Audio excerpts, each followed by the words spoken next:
जय हिंद। अक्सर जब हम लोग रिसोर्सेज की बात करते हैं तो सबसे पहले हमारे दिमाग में ऑयल, गोल्ड या यूरेनियम जैसे शब्द आते हैं। बट एक ऐसा रिसोर्स भी है जिसे ना लोग देखते हैं और ना ही समझते हैं, और उसके बिना आज की दुनिया प्रॉपरली फंक्शन कर ही नहीं सकती। मैं बात कर रहा हूँ रेयर अर्थ एलिमेंट्स की। ये असल में 17 केमिकल एलिमेंट्स हैं। फॉर एग्जाम्पल स्कैंडियम है, इथरियम है, इसके अलावा यूरोपियम है, और भी ऐसे ही टोटल 17 एलिमेंट्स हैं। इन्हीं को हम कलेक्टिवली रेयर अर्थ्स नाम दे देते हैं। अब इनका नाम रेयर इसलिए पड़ा क्योंकि 18th टू 19th सेंचुरी में जब ये पहली बार डिस्कवर हुए थे तो वैज्ञानिकों ने देखा कि ये एलिमेंट्स धरती में यूनिफॉर्मली स्प्रेड नहीं है, ये स्कैटर्ड होते हैं और इनका एक्सट्रैक्शन प्रोसेस बहुत कॉम्प्लेक्स होता है। एंड जब मैं कह रहा हूँ कि रेयर अर्थ एलिमेंट्स स्कैटर्ड हैं, इसका मतलब ये है कि धरती के क्रस्ट में यूनिफॉर्मली कंसंट्रेटेड डिपॉजिट्स में नहीं मिलते हैं। जैसे हम लोगों को गोल्ड या आयरन ओर के बड़े बड़े डिपॉजिट्स मिल जाते हैं जहां एक ही जगह पर हाई कंसंट्रेशन होती है, एंड इस जगह से उन्हें इकोनॉमिकली और इजीली एक्सट्रैक्ट करना पॉसिबल होता है। बट रेयर अर्थ एलिमेंट्स के साथ ये पॉसिबल नहीं है। ये एलिमेंट्स छोटी छोटी मात्राओं में अलग अलग मिनरल्स के साथ मिक्स्ड फॉर्म में मिलते हैं, यानी अक्सर दूसरे मेटल्स के ओर के साथ केमिकली बाउंड होते हैं। एंड एक टन रॉक में कभी कभी सिर्फ 1-2%, या 1-2% तो काफी एक्सेप्शनल बात है। नॉर्मली 0.1 से 1% या उससे भी कम रेयर अर्थ एलिमेंट्स कंटेंट होता है। इस वजह से इनकी एक्सट्रैक्शन और refining process extremely difficult, costly और इन्वायरमेंट डैमेजिंग होती है। यानी टेक्निकली ये रेयर नहीं है, पर इकोनॉमिकली एक्सट्रैक्ट करना रेयर है। और बात करें इनके यूज की, तो हर जगह ही इनका यूज होता है। फॉर एग्जाम्पल नियोडमियम से मैग्नेट्स बनते हैं जेट इंजन के लिए। डायस्प्रोसियम इलेक्ट्रिक व्हीकल्स के मोटर्स में यूज होता है। लेंथेनम कैमरा लेंसेज और पेट्रोलियम रिफाइनिंग में लगता है। और यूरोपियम एलईडीज और डिफेंस लेजर्स में यूज होता है। आपका smartphone, hybrid car, fighter jets, missile guidance system, wind turbine, solar panel, सब कुछ इन एलिमेंट्स पर डिपेंड करता है। इनके बिना दुनिया लिटरली डार्क हो जाएगी। अब हम लोग थोड़ा आइडिया देखते हैं कि इनके ग्लोबल रिजर्व्स कैसा है। तो यूएस जियोलॉजिकल सर्वे के डेटा के अकॉर्डिंग पूरी दुनिया में 90 मिलियन मीट्रिक टन से ज्यादा रेयर अर्थ ऑक्साइड के रिजर्व्स मौजूद हैं।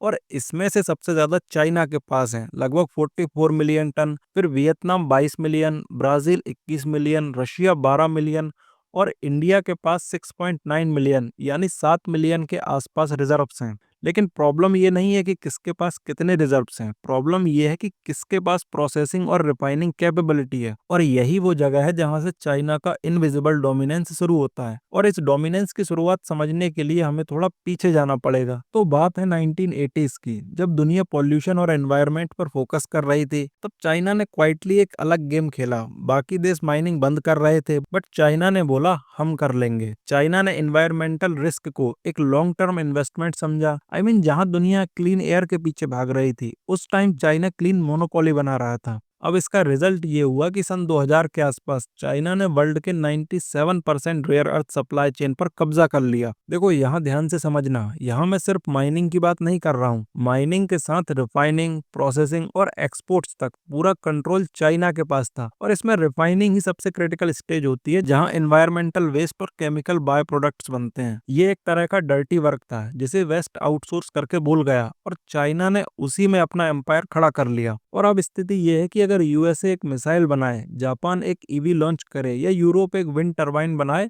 सबको किसी न किसी फॉर्म में चाइना से मटेरियल लेना ही पड़ेगा। और इस बात का रियलाइजेशन होते होते बहुत टाइम लग गया। 2010 में एक छोटा सा इंसिडेंट हुआ। चाइना और जापान के बीच एक डिस्प्यूट छिड़ गया, और चाइना ने जापान के रेयर अर्थ एक्सपोर्ट्स को टेम्पररी बेसिस पर ब्लॉक कर दिया।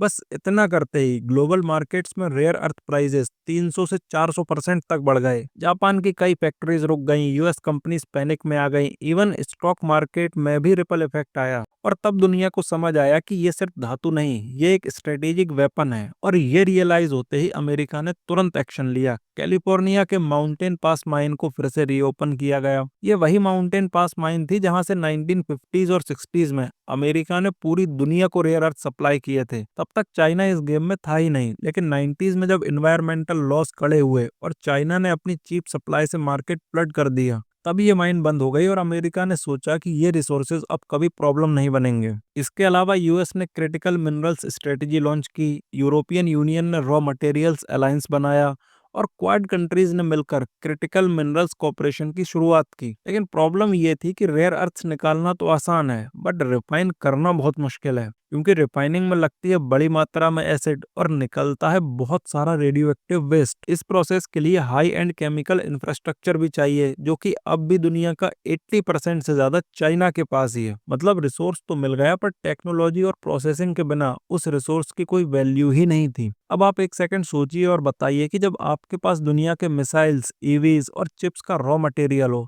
तो आप नेगोशिएशन टेबल पर क्या अपनी मर्जी नहीं चलाएंगे? और आपके पास हमेशा एक अपर हैंड नहीं होगा नेगोशिएशन में।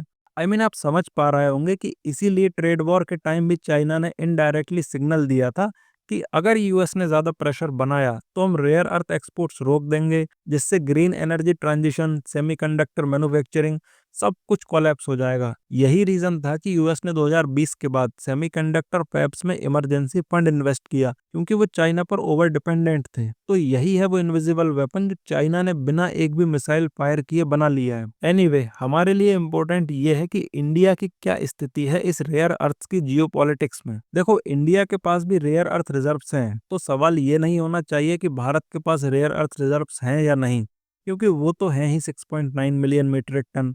सवाल तो ये होना चाहिए कि हम इन्हें स्ट्रेटेजिक एसेट के रूप में देख पा रहे हैं या नहीं, क्योंकि ये वही रिसोर्सेज हैं जो फ्यूचर के India made jet engine, satellites, EVs और क्वांटम कंप्यूटर्स के बीच एक इनविजिबल थ्रेड की तरह जुड़े हुए हैं। भारत के पास रिजर्व्स हैं, मैन पावर है, और सबसे बड़ी चीज एक ट्रस्टेड इमेज है जिसे दुनिया चाइना के अल्टरनेट के तौर पर देख सकती है। अगर इंडिया अपने कोस्टल रिसोर्स में सिस्टमेटिक इन्वेस्टमेंट करे और जापान, ऑस्ट्रेलिया जैसे पार्टनर्स के साथ इंडो पैसिफिक सप्लाई चेन का एक मजबूत पिलर बन जाए, तो दुनिया के पावर इक्वेशन में एक नया चैप्टर लिखा जा सकता है। और इससे हमें सिर्फ इकोनॉमिक फायदा नहीं होगा, ये एक स्ट्रेटेजिक इंडिपेंडेंस की तरफ भी कदम होगा, क्योंकि जिस देश के पास एनर्जी और टेक्नोलॉजी के रॉ मटेरियल का कंट्रोल होगा, वो देश जियोपॉलिटिक्स के टेबल पर कभी भी मजबूर नहीं होगा। और अगर भारत ने ये अपॉर्चुनिटी समझ ली, तो आने वाले दशकों में हम सिर्फ कंज्यूमर नहीं, global supplier of trust and technology बन सकते हैं। और मे बी जब दुनिया रेयर अर्थ के नए सेंटर मैप्स ड्रॉ करेगी, तो उस मैप पर एक नाम बोल्ड लेटर्स में लिखा होगा,